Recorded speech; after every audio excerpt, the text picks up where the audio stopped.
Oh, it's Mr. McFeely. I have seen the future, and he was wearing number 5, and I ain't talking about Robbie Grimsley, folks. Took out the muffins, took out the trail mix, took out the cookies. They stole the monster cookies. Wow, that's awesome. That is so awesome. Let's do some broadcasting. All right, it's that time. Mike McFeely joins us at 9:35. He watched the tape, which coaches always say, we got to watch the tape. We got to watch the tape. Watch the tape. I had the Bison-Colorado game. You had the all-22? No, I had the TV broadcast like every other person other than the coaching staff. Yeah, I mean, I wasn't like I don't break down tapes. I don't know what the hell I'm looking at, but rewatched the game. Yeah. And this is a big other. This is like an other the size of Rhode Island here. Other than the secondary, which was ain't great. That was not good in certain situations for North Dakota State. I thought they played all right. Yes. I thought. Yes. I mean, it's again, you're going up against a Big 12 program, and I think a 500 Big 12 program at best. After watching that, I don't think Colorado's going to be considering very Dion good. was speaking glowingly about the Bison to his team when they were watching film. Right, yeah. but I agree. I don't think all the hype. Colorado's a lot of hype, and not I don't much know substance there. other than the quarterback and the receivers. I don't know if there's a lot of other really super duper great stuff there for Colorado, but North Dakota secondary needs some work. I mean, just they need a little help. Back there. I thought their front seven was okay. I expected, frankly, more out of the, some of the defensive ends that we've heard about. Yeah. We heard that Dylan Hendricks, was kind of Didn't lined hear up. his name at all. No. Didn't really notice him too much. I thought the offense was outstanding. Yes. As I said in my podcast with Jeff and Sam, I would have liked to seen more of a power running game, but Colorado is obviously geared to stop that. I don't know if they have it either, Mike. That's another question going forward. Right, and that's another thing going forward. Yeah. But boy, I thought offensively, Cam, if you get 80% of what Cam Miller gave them on Thursday night, they're going to be really good right. offensively. Yep. Jake Landry, the new offensive coordinator, if there were questions about whether he was up for the job, and I'm not saying there were, kind of wondering what the Bison offense was going to look like. I thought he did a great job of out-scheming Colorado's defensive plan. Yep. I thought Colorado, a lot of times, they were going the wrong direction. They were guessing. Yeah, they were. It just so I thought that NDSU, other than what we've all talked about, which is the Cole Payton and how the Bison move forward in using him. And this has all been rehashed 15 times in the last 4 days. It's all right. But people are still talking about it. The when they put him in, how they used him when he was on the field. Yeah. We had kept hearing over and over and over how they had Cole Payton, 15 different packages and he was lined up here and we saw it. Yes. When the practice that we were allowed to go to, Yep. I mean, he was all over the place and we just didn't see any of that. It was more of the same. And then the situations where they put him in, again, was head scratching. Head scratching was the third quarter one that I thought was a huge turning point. No doubt.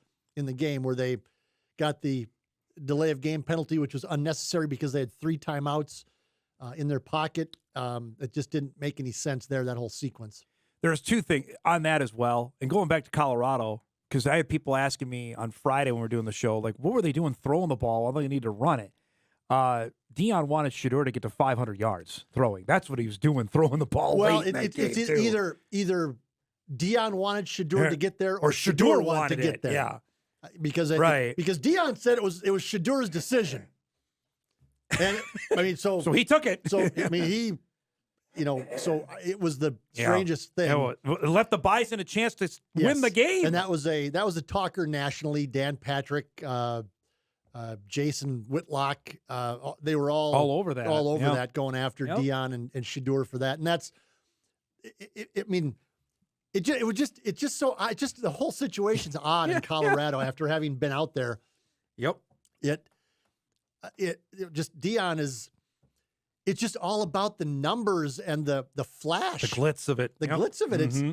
I mean, when the first thing you say is, "I'm angry because we should have won by more, is basically what he said. Yeah. That last touchdown, well, the Bison's last touchdown wasn't like a giveaway garbage time. There was still 5 minutes There was left. 4.5 minutes left in the game. It was still a game. Right, yeah.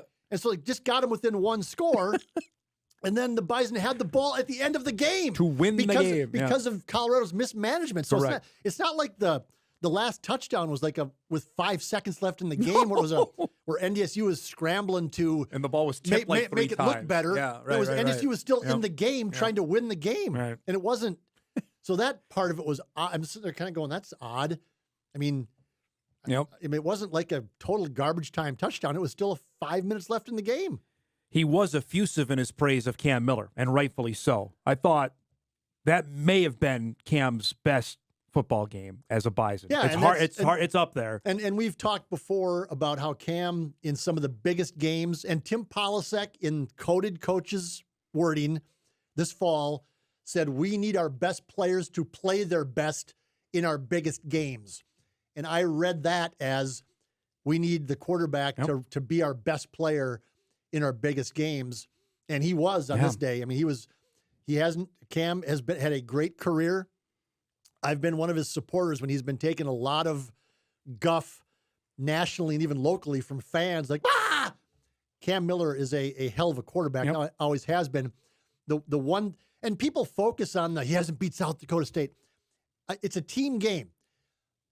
The issue that I've seen against South Dakota State is that he hasn't been at his best. And that has obviously helped them not beat South Dakota State, but there's more to it than that. I mean, last year South Dakota State was just a better team. I mean, it's just better. But Arizona game, Cam was not great down in Tucson. Some of the playoff games, he was not great. I don't think he was at his best against Montana State. Or Montana last year. Nope. He was at his best against Colorado. And that's a good sign for North Dakota. He was in control. And Dion mentioned that. He's like, he was in control of his offense. He knew what he was doing. And that's a big thing. His player of the week yesterday accounted for 3 touchdowns in the loss at Colorado, but he was accurate with the football. He knew where to go with the ball.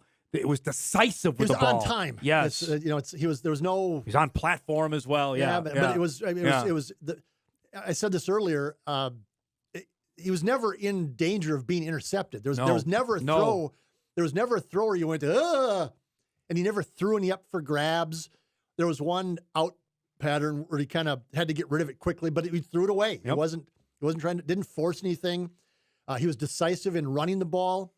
He went through his reads, and when he didn't see what he wanted to see, he just took off and got 15 yards or 5 yards or 6 yards. Yeah. I thought he was very good. And that bodes well, obviously, going forward. Now, the secondary stuff we're talking, Travis Hunter and Jimmy Horn Jr. and all the other guys, they're not going to see that again. But they're going to see Griffin Wilde from South Dakota State, who was pretty darn good. They're going to see Bo Belquist from UND. You look Darius Givens takes a terrible angle there. That's the issue going forward. That's where they have to address that, even for this Saturday. I don't care how good Tennessee State is. Yeah, and they're not bad. Their quarterback is okay, and they have some receivers apparently. Yep. You can't let guys be running free without having anybody around them. That was the alarming thing to me. Was they knew they were going to get beat on some plays. It's just the way it's going to be against Shedeur Sanders and Jimmy Horn and Travis Hunter, and that play there is, good luck defending Duffy that. Duffy did great. I mean, honestly, Duffy had a great angle there. But the alarming thing to me was how often guys were just running free, and how Shedeur would multiple times just under pressure just threw it up. And there's somebody standing in the middle of the field, wide open, and nobody was there. Yeah. I mean, that's the scary part, and that's you can't underplay how much the Bison are going to miss Cole Wisniewski, and that's part of it.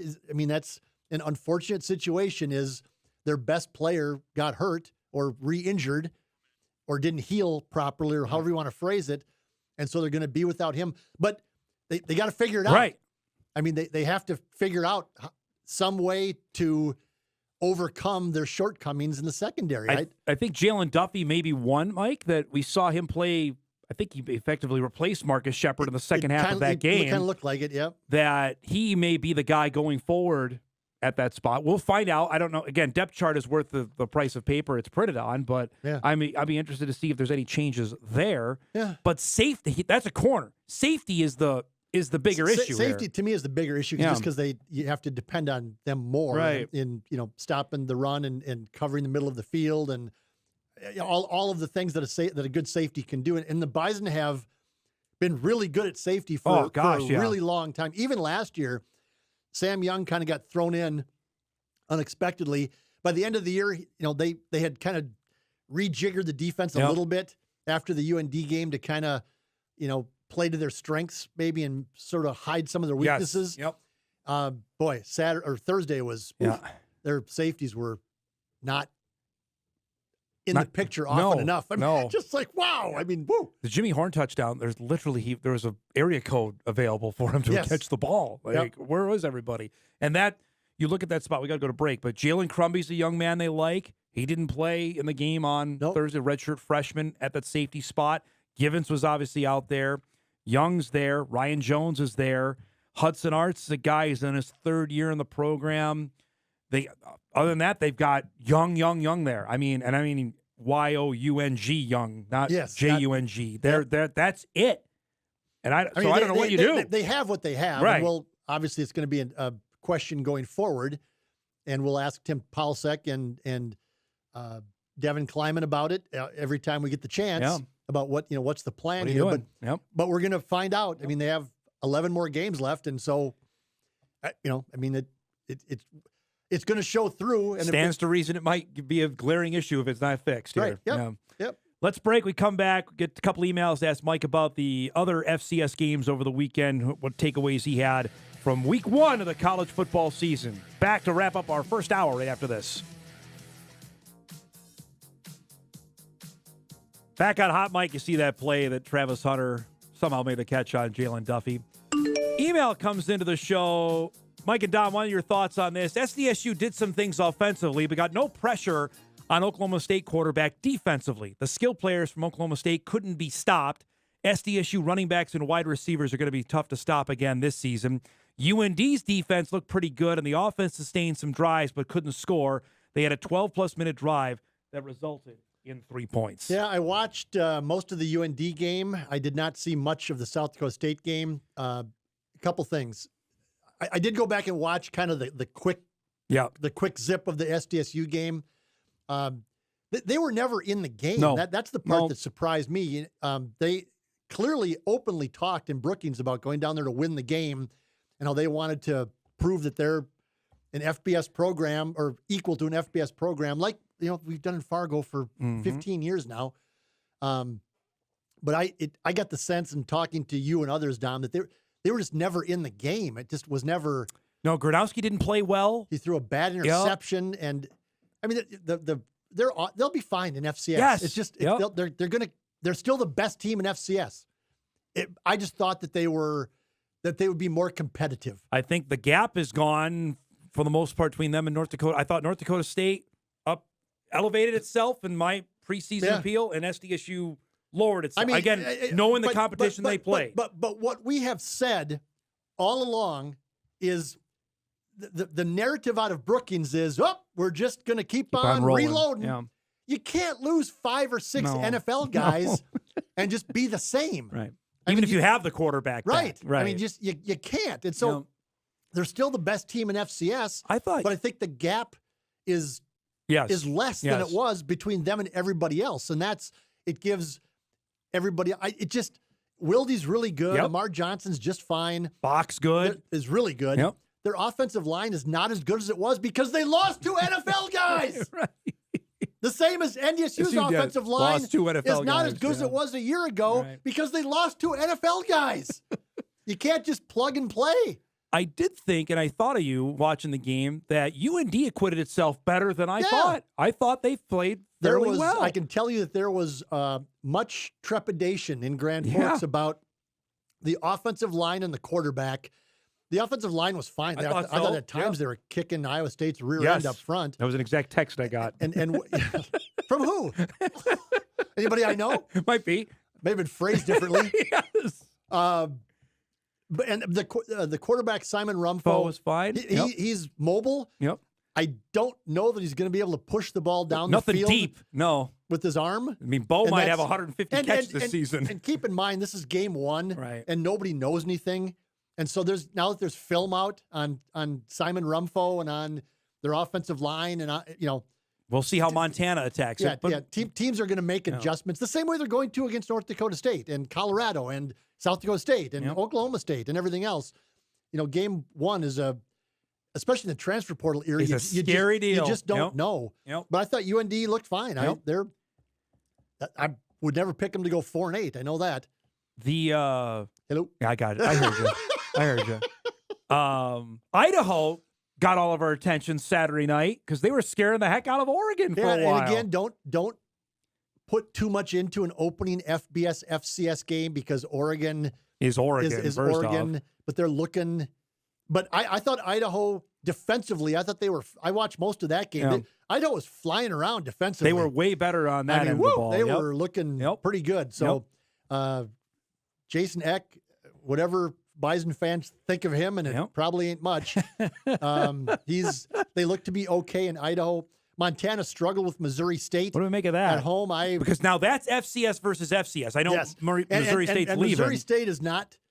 They're not supposed to be very good. And I picked them for it. And I think that their coach has said they're going to keep some guys back, like redshirting, and keep guys for the FBS. And so, Montana needs a quarterback. Yeah. And Junior Bergen did not play in that game either. Okay, just for fair warning on that, he did not play. So that matters. Yes. But their quarterback play last year was not great at Montana. It was sporadic. It was sporadic. And I don't know that they've settled on a quarterback yet, and that's the most important position on the field. And so we'll see where Montana goes from here. How about Vieg's team? I know they beat Utah Tech, but they're sitting 2-0. Yeah, I watched most of that game 2 weeks ago when they played in week 0. I thought they looked good. Tommy Mellott, again, limited passing with Tommy. We've seen him now for like 32 years playing quarterback. He is what he is. I don't know that he's improved significantly, but boy, they're running backs at Montana State. Woo! Yeah. If they're struggling in North Fargo to find a couple of dudes up there, wow, they need to look wherever Vieg's is looking at because that was Adam Jones. Yep. Wow. He's good. And then, by the way, their top guy wasn't playing in the game. Davis didn't play in that game against New Mexico, who's supposedly their number one back. So they'll run the ball a lot again this year, like they have. Montana State's I think leapfrogged NDSU in terms of rushing yardage. They're going to be good again. They're fine. Here's an email that comes in. Dom, time of possession has always been a big stat for NDSU, but has that become an irrelevant stat today? We see NDSU frequently winning time of possession, even in its losses, because it seems the opponents, not named South Dakota State, now don't care about how long they have the ball. It's going to be like holding the service academies to a low passing number. They don't care about that part of the game anyway. Well, it was a little, what's the word I'm looking for? Misleading on Thursday. Because Colorado scored in 30 seconds. That's what I kept thinking. I'm like, time of possession, okay, it's 20-6, but Colorado has 21 points. Right. So it was 20, let's see, what was it? 22 minutes to 8 minutes in the first half. And so, but part of that was that they literally scored on one play and on 3 plays. And so, now that matters because it puts Colorado's defense back on the field, but the Bison didn't take advantage of it in the second half well enough. It doesn't matter as much to NDSU anymore because the part of the reason that they used to have the time of possession was that they ran the ball so well and they kept other teams to 3 and outs. Their defense was so good during the peak of the dynasty that other teams would go 3 and out and then NDSU would go on a 9-play drive. The team would have the ball for 45 seconds, punt it, and the Bison got the ball back. And now the Bison defense just isn't what it once was. And so other teams are scoring. Frankly, they're scoring quicker. They're scoring, first of all. Correct. And they're scoring quicker. And NDSU, their offense is just different than it was during those peak years. They threw the ball. How many times did Cam throw the ball? 22 times. Yeah. And that's not a huge amount, but it's more, enough. It's enough, yep. Last email comes in. Dom asked Mike his thoughts on the Big Ten going 17-1 this weekend. The one loss was the Gophers. Yeah. I mean, Yeah, wow. in a field goal fest with North Carolina. Yeah, that was not great. but we've said this a million times before. The Gophers are the Gophers, and they just are what they are. PJ Fleck and his agent, tip of the cap to them. Oh, gotcha. I mean, every time there's a job opening, they somehow wedge his name into the discussion about UCLA or any open any job opening, and he turns it into a 3-year extension. He's got a powerhouse FCS team. They're scheduling an FCS team. You know what it is? Rhode Island. Rhodey. Yeah. Rhode Island. Rhode Island's never been good in FCS football. But we've known this. The Gophers are never going to play North Dakota State under PJ Fleck. Nope. He's pretty much openly said that to multiple people. He won't say it publicly. Now Matt Rule's saying it. Don't schedule the Dakotas. He said that out loud. Right. That coach in Nebraska Right. now. And I mean, so and they won't play. The Gophers will not play South Dakota State. Nope. It's unlikely that they'll play South Dakota or North Dakota, even though I think they have 2 games They have with UND. over the years, which Granted, PJ will be long gone. Yeah, PJ will be long gone. And UND up to this point has not shown that they can win those games. But UND is fine. Yep. They're top 20 program. That'll be the FCS. game. That's the game I'm looking forward to maybe the most this weekend is that game in Grand Forks. So UND and Montana go. Many thought that they were just going to be awful. And I didn't think they were going to be very good. Yeah. Yes. That's why I think I said this last week on the program. Bubba has built a program, and so they're fine. They're going to be in the mix. You would think for a playoff spot again, probably on the edge again. Right.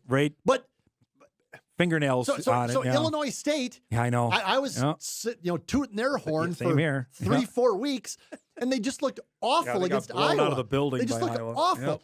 Yep. I picked Southern Illinois to beat BYU. They looked awful. I know. I mean, they get.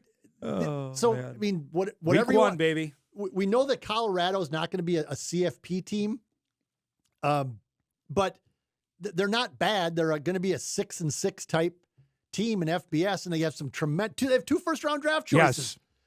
Yes, and so at least NDSU is competitive. At Southern Illinois and Illinois State, we're not competitive. We're not even competitive. Nope.